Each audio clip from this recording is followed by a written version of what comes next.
News dump. Mac, first dump in a long time, and we are quite backed up. Yeah, we haven't dumped in a couple of weeks because we had quite the slate of movies to get to.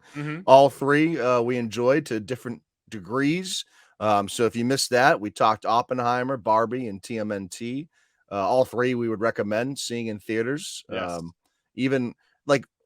So I'm lower on TMNT, you're lower on Barbie. I think are still worth seeing in theaters. And I also think that all three are, if you miss it in theaters, it's still a good home experience. Yeah, Oppenheimer clearly though, like with that soundscape and all the dollars that went into that, I think you should definitely see that one in theaters. But it's a tough sell at 3 hours. Someone made the point actually that you could have made 2 Oppenheimers with the amount that you spent on Secret Invasion.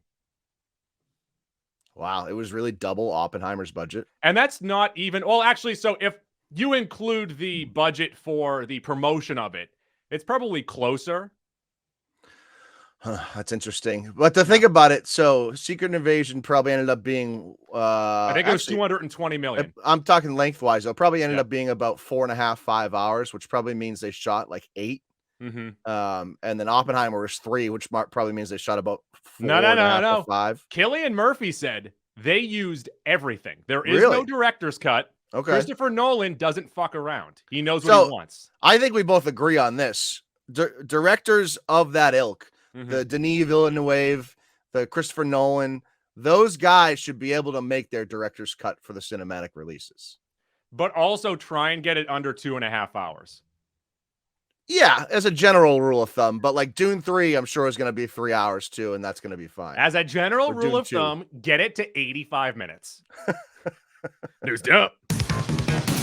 It's been so long since I've spoken to you, Mac, that we need to announce this less than a week ahead of when we're going to be there. Yes, and soon. That is next week on August 16th at Idle Hands Craft Ales, 89 Commercial Street, Malden, Massachusetts. We will be there for trivia. That's right, we back. Return of the Mac. Hey. For Tom Cruise. Thomas Cruise.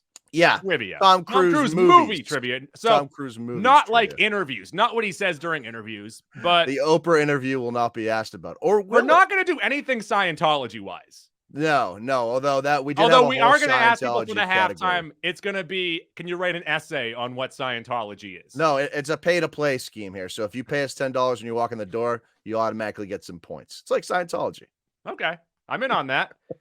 I have no money. We'll have a donation jar. So we'll be there on Wednesday. Tom Cruise movie trivia. If you have seen any of his movies, one, he's the biggest movie star in the world right now, I would say. Come on in. I actually saw. I'm so fucking deep into TikTok these days. Bill Hader talking about Tom Cruise and Tropic Thunder, and like Bill Hader doesn't strike me as someone who would be starstruck. But he was talking about shooting Tropic Thunder, and what was that, 2010 that they made that? It came out in 2008. Oh, was it that long ago? That makes sense. First of all, that cast, you're always reminded how crazy it is. But Bill Hader talks about how like the cast, McConaughey, Ben Stiller, Jack Black, there's Robert Downey Jr. And he said Danny McBride. That cast is loaded. He said it was just another level for the table read when Tom Cruise walked in. Like even the stars were starstruck. And as much as like people kind of talk shit about Tom Cruise and Scientology, seemingly everyone loves that man. I want to say that Jimmy Kimmel told a story that one time he was having people over for football and Tom Cruise showed up. And as a snack, he brought like a little bag of Cheetos, like he was Mr. Burns going to the boxing match at The Simpsons. That's a really bizarre story. I almost don't believe it. I feel like I also might have told it wrong. I don't know. I feel like Cruise is a people pleaser, so he probably would have brought everyone their own bag of Cheetos. He brought everyone their own caviar. Although Cheetos are the one thing, Cheetos and Fritos twists that you don't get gypped. That bag is full. You can actually share a bag. So trivia next week, next Wednesday, Tom Cruise movies, news dump. Barbie has crossed $1 billion at the box office, Mac. One might say that it is a success. Yeah, massive success. Even just this past weekend, its third or fourth weekend. Third weekend, yes. And made another 53 million, which is domestic.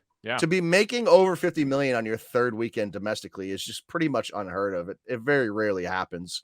I think that if Oppenheimer came out a month later, you'd be talking about Barbie as like a top 7 all-time movie making money. I don't think Oppenheimer is stopping Barbie from making money, though. Yes and no. There's not much crossover there, but Oppenheimer's also made so much that I think it has ate into it. No, but I think that Oppenheimer, because they came out on the same day, the promotion between the two, Barbenheimer, I just thought of that. That is what propelled it to being something that maybe it might not have been on its own weekend. No, I think that's a fair point. But even with that caveat, whether you disagree with it or not, it's still going to end up being like a top 15 or close to top 12 release of all time. I guess the question is, so impressive. Will it beat Mario Brothers? That's an interesting one. I'm not sure it will, because Mario came out with no competition, and you can take 5-year-olds to Mario. You can't really take 5-year-olds to Barbie. Who had Barbie in the draft? Was it you? No, I think Keith might have had it. I wanted it, but I was pretty risk averse. I think Keith got it for like 5 or 8. You were playing not to lose. I liked it at like 3 or 4. Yeah. I think Keith might have it, because Keith has Oppenheimer. I think you might have Barbie. Do I have Barbie? You might have Barbie. Did I win the draft? Because I think after Blue Beetle, there's no more movies coming. If Dune doesn't come out, I'm in trouble. I need Dune to come out for sure. Tune. Yeah. Speaking of Barbie success, news dump. Mattel wants to create a Mattel-averse. Yeah, this was one of at the end of our at the end of our Shrimp on a Bobby podcast, we talked about how Mattel was talking about this, and I think this is fucking stupid. Real dumb. Robbie and Gerwig have already come out and said that they believe Barbie should be a one-off, and even like when you watch that movie, it just makes sense as a one-time story. Opening up that universe is gonna just water down what we got. And on top of that, like, even if those two aren't attached and they start this Mattel-averse, they're going to make another Barbie movie, just the way they'd made 3 Iron Man movies in phase 1. I think it's a bad idea. And there's so few Mattel toys that you could really fit a story in the way that they did Barbie. It just doesn't make sense. News dump.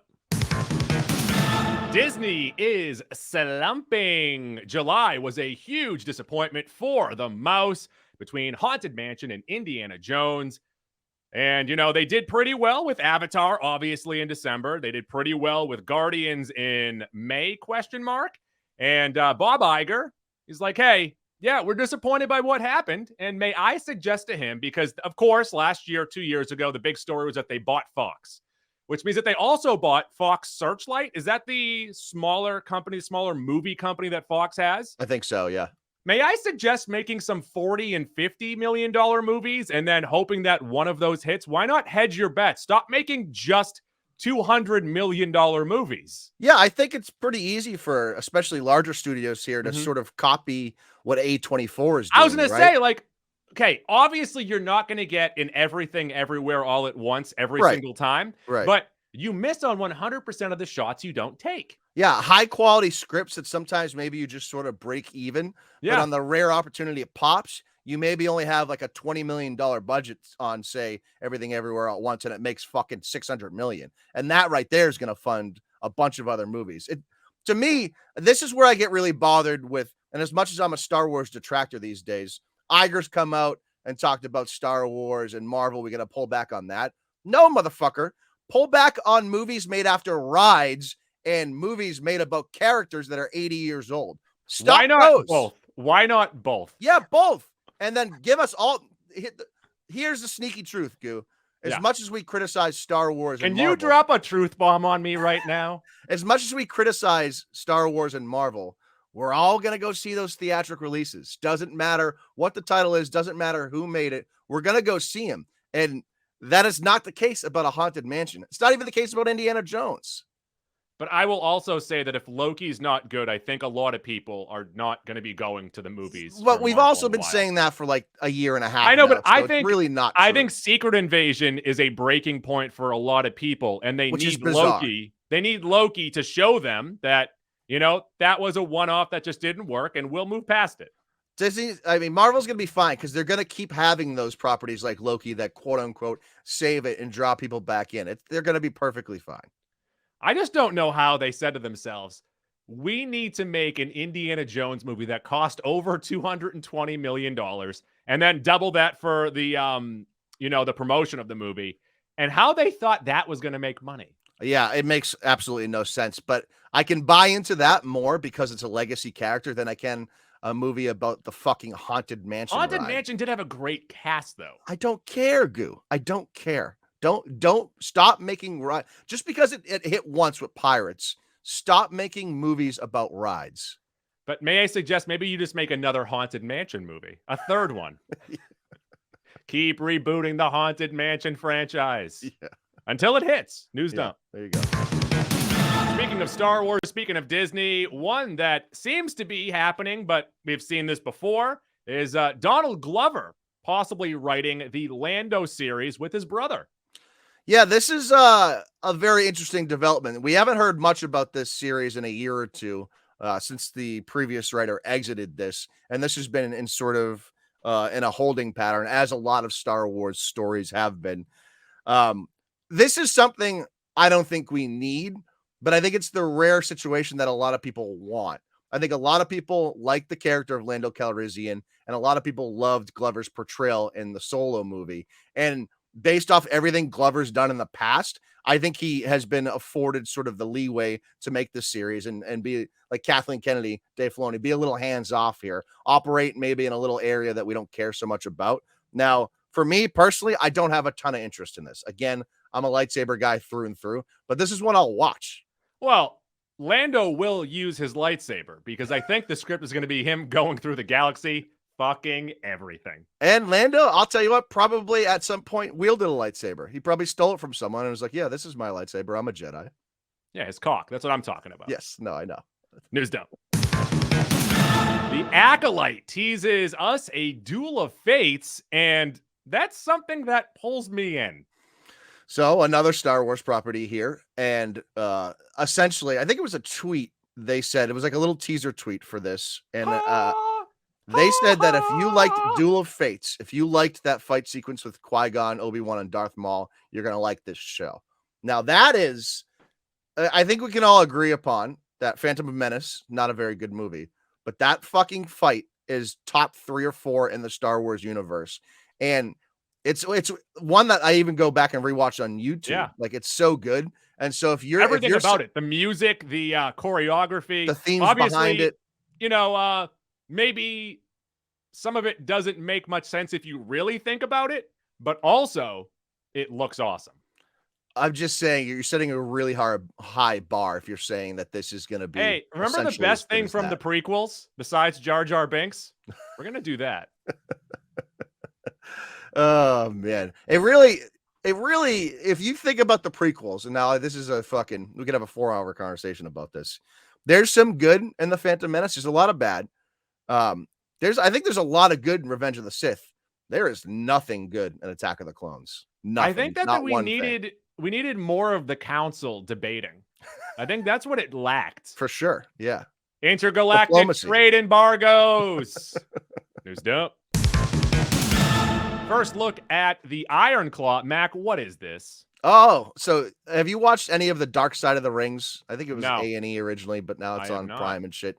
There's a great one about the Von Erich wrestling family that I think because that was so popular, they're now A24 is developing this movie, not even developing, it's in post-production, called The Iron Claw, and it's starring Zac Efron, Jeremy Allen White from Shameless and The Bear, and Harris Dickinson as those Von Erichs. Set to hit theaters in December, so I'm looking forward to this because it's A24 and because of the subject matter. News dump. Regretly, Scott, I fucked up the headline, but either way, I love it. Good job writing it. Mac, via Empire Magazine, Ridley Scott said that he wishes that he directed Blade Runner 2019, 2049. 2019 would be a funny one. I only have half my script over here. Sorry about that. Instead of doing Alien Covenant. Yeah, Alien Covenant stunk. And listen, I'm not really an Alien guy. We talked about Aliens for one of our Gooey Vault winners. You liked it a lot more than I did. The first Alien movie is incredible. Saying Alien Covenant, I'm like, I don't think we've talked about that. No, Aliens. You like that movie way more than I do. But also Ridley Scott was not Aliens. He was No, Alien. I know. I'm saying that, so maybe this is a biased opinion. I don't know what would have sold him on Alien Covenant as opposed to a sequel to Blade Runner, which a lot of people kind of were in on. So I think he's going to make up for this. So they're coming out with a series called Blade Runner 2099 that Scott is producing. So I'm sure he'll have a big hand in that. But also, Goo, hear me out on this. You think it's better because he wasn't on it? Yeah. Yep. Yeah. Denis Villeneuve's on the way up. And I agree. haven't really liked the Ridley Scott thing in a long time. Except for that movie where Ben Affleck's the king. And Matt Damon duels. The Last Duel, Adam Driver. There we go. I couldn't think of the name, but I knew that they dueled in it. Yes, there was a duel for sure. I would have liked it if I didn't have a cell phone, though. Now, have you seen Blade Runner 2049 yet? Yes, it's beautiful. Okay. All right. So it's beautiful. I think you could make an argument it was the best movie of the last 10 years. Ooh, news dump. Universal is developing a live-action Invincible movie. And I guess if it is what the series premiere last year was and the final 2 episodes of the first season, that would be a great kickoff. And then you could build a universe off of that. But also, they kind of needed the 8 to 10 episodes to really tell that story. You needed the origin, really, to get it out of the way. So now I don't know. There's no more details on this. We don't know if this would be a continuation of the series, a readaptation into live action. I would just tread lightly on this one because I think it's one of those properties that only works so well because it is animated. Yeah. Now, maybe that's starting to change with The Boys. I think The Boys is changing a lot of the way we perceive these like off-brand sort of superhero things. Let's just tread lightly. Let's do the animated stuff well and not get distracted by the live action. Oh, Robert Kirkman also said that the wait between seasons 2 and 3 will be much less than the wait between 1 and 2. Thank the Lord. Thank the Lord. News dump. Got a trailer for Socks. That would be Saw 10 for those of you listening. Saw 10, but what it should be called, though, is Saw 1.5. With Timon and Pumbaa. Or Rosencrantz and Guildenstern. I think I'm out on Saw movies at this point in my life. There was a time and place in my life that I really enjoyed the Saw movies. And then I said, you know what? There's not enough of a story here for me. I had no enjoyment watching this trailer. Yeah, it's just too much for me. I'm over it, you know? I'm just over it. Speaking of a trailer that I could not find on Twitter, news dump. The Exorcist Believer. Oh, pretty good trailer. I couldn't find it. Yeah, it looks pretty scary. I'm not going to lie. Now, again, this is a sequel to the original Exorcist. It has connections to it, and now we're talking 50 years later. Is this done by Gordon Green? I don't know. Is this the Gordon Green one? Might be. Yeah, I don't know if I'd want that. I know. I hear you on that. This trailer's pretty good, though. I'm cautiously optimistic. The first time I saw The Exorcist scared the shit out of me. I had nightmares about it. I probably shouldn't. I think I watched it at like 9 years old. I probably shouldn't have been shown that movie at 9 years old. I am much more interested in this than I am a 10th Saw movie. News dump. Got a tease for Spy Kids Armageddon. Oh, I thought you had a thought there. I do. Well, so it's still, I believe, still directed by Bob Rod. I think this is going to so much money doing I think it's going to be a series, or is it going to be a movie? I'm not sure. All I know is this, because when I saw this, I was like, oh, are they going to take the original kids that were spies in the first one, and now they're adults, and now their kids are spies? That's not the case. Yeah, the original kids, Alexa Vega, who's very attractive, she was in, what was the Robert Rodriguez movie that was black and white? Call him Bob Rod, or I'm not going to know. It was like the Sin City 2 spinoff. Yeah. Yeah. And then the kid Junie is married to Meghan Trainor, so a real interesting development for those two. I'm not going to watch all about that base. I'm interested to see how well it's received. It's a good concept. I think kids, like when I was 10 years old, I went nuts for Spy Kids, so we'll see. Shark Boy and Lava Girl. Different property. Are you sure? Yes, very. News dump. Got a trailer for the Continental, and it's very important to say this, John Wick spinoff series. It's all over the fucking title screen. Yeah, this is coming to Peacock September 22nd. And that's where you scare me. When you say it's coming to Peacock, I say, because this was originally supposed to be on HBO, originally supposed to be on Max, which that gives me a little more hope. But when you say Peacock, I think I'm out. So 2 things. I believe when this was announced like 4 years ago, it was supposed to be a movie. And then I think it transitioned to a series. Secondly, I just watched Twisted Metal on Peacock, Goo. Mm-hmm. I'm not going to lie. It was pretty fun. I think Peacock is finding their way through their original properties here. Now, this isn't quote unquote original. Yeah, it's not great that it goes from movie to Max show to Peacock, but maybe it finds its landing there. To me, like this would have been better in the second or third movie area so that you could build out this Wickiverse. Because my main issue with the John Wickiverse is there's no character that's redeemable besides John Wick. And even at that point, I'm over. They haven't killed any of his dogs lately, so I've got no motivation to get behind him. But I would say that 4 did prove / did try to build better characters in the Wick universe. I think they did build better characters outside of John Wick. But this will also be, it's not building out a new character. It is a young Ian McShane. Yeah. And that's, so I don't know if I like going like 30 years in the past either. I'm not that interested in that. I would have been a little more interested if this tied into like the ballerina film a little bit or more current, like I just don't want to go back to like the 80s. It's the 70s. But it's also weird that it's not even Ian McShane's character from the movie. It's the actor Ian McShane. Just what he was up to. Who I fucking hate, by the way. I don't like Ian McShane at all. You know what he was good in? Hellboy. Yeah, super good in that movie. Really good. Remember his neck like strung out and he's like, Hellboy, I'm your father. No, I'm your father. Should have quit while you're ahead. News down. Mac, you were not around because you were sleepy, so sleepy. But I joined Dork for the hashtag Dork Top 50 Shows of All Time. The people loved the episode. No one complained about it. And we did reveal the top 25. A couple of my shows that did not make the list that I want to give quick shout outs to would be Boy Meets World. I feel like it deserved more. Mm-hmm. Late Night with Conan O'Brien. I think one of the most influential shows on my life, entertainment-wise.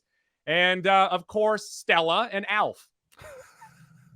Yeah, I did so much regret missing that. I'm one of those boys where when my tummy hurts, I need a day. I need to get right. Otherwise, my whole week's off. So that's where I was at. I think the top 10, top 15 was pretty good. A lot of question marks outside of that. I will say I'm pleased that my number one show, Breaking Bad, was number one. Mm-hmm.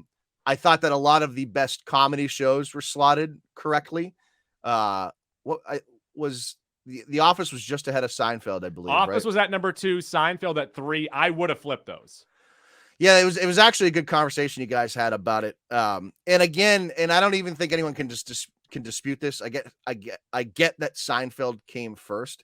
And not as many people have seen Curb Your Enthusiasm. Curb Your Enthusiasm is much more relevant now. Like 15 years ago, Seinfeld was. But Curb Your Enthusiasm has kept up. It is now going 20 years strong, even though it's only about 12 seasons. It is R-rated Seinfeld. So I don't know why someone wouldn't like Curb more, although I get that. I think, and we talked about this during Turtles, being able to be funny inside of a box, inside of rules and restraints is tougher than just being able to do whatever you want. Yeah, but there's also, and we talk about this all the time, a lot of people that just do whatever the hell they want. I've never discussed have trouble hitting the mark and being reined in, and Curb hasn't had a bad season. Hasn't even had like an okay season. Curb has always been strong. And I think you guys brought up a good point about Seinfeld too. As good as Seinfeld is, the early and mid years don't hold up all that well. They really I think from season 5 it does hold up. I think from season 5 on. All right, but either way, that's and also Seinfeld ends Seinfeld also ends. No, it's 5 good seasons. Seinfeld also ends as still being as funny as ever. The Office kind of dies down in season 6. Oh, well, yeah. Talking to The Office, you could both say, all right, they both have 5 good seasons. That's fine. Curb has 12. I think that Curb does have better seasons than others. Like, I think that when you add Leon to the show, that's when it starts to peak. And even with Leon, there's now 6 seasons with Leon. Correct. I'm not going to argue how many seasons he's in. I'm just saying Curb superior to both of those shows. Also, people, I believe, forgot about Flight of the Conchords. Yep. I had it like 23rd or 24th on my list. Yep. I had 18. I also forgot Boy Meets World. I forgot Jackass. I forgot 2 or 3. I was surprised at some of like Mayor of Easttown, for example. I know in Band of Brothers I had on there as well. Some of these one-offs is really hard to weigh against shows like The Simpsons that have 38 seasons. Yeah. But like the one season of Mayor of Easttown that didn't get, it's not like True Detective where they had a second, third season that were, up and down. Like, how do you weigh that? Like, did you have? I know it's super tough. Like I had Loki on mine, but it was like 41. Like, I think that's a really good one season of television, but obviously it's just 6 episodes. I think I had Mayor of Easttown like 18th on my list. Yeah. Like, that's how good that one season of television is. I still think one of the best running gags in any television show is Murray taking attendance. That was Flight like of the Conchords. And that hit me at just the right age too. I think I was like 13 or 14 when it came out, when I was just really getting into that style of humor. Yeah. Even like the norm style of humor. Like, you have to be a certain age to start understanding like certain levels of comedy. And that's just that show is so good. Also, just the fact, and Murray's just an all-time character. Oh, great character. Murray not understanding anything about music, and he refers to Jermaine's guitar as the daddy guitar and Brett's as the mommy guitar. Kills me. It's so funny. The New Zealand accents. Also, yes. I think it's the funniest accent. It's so good. News dump.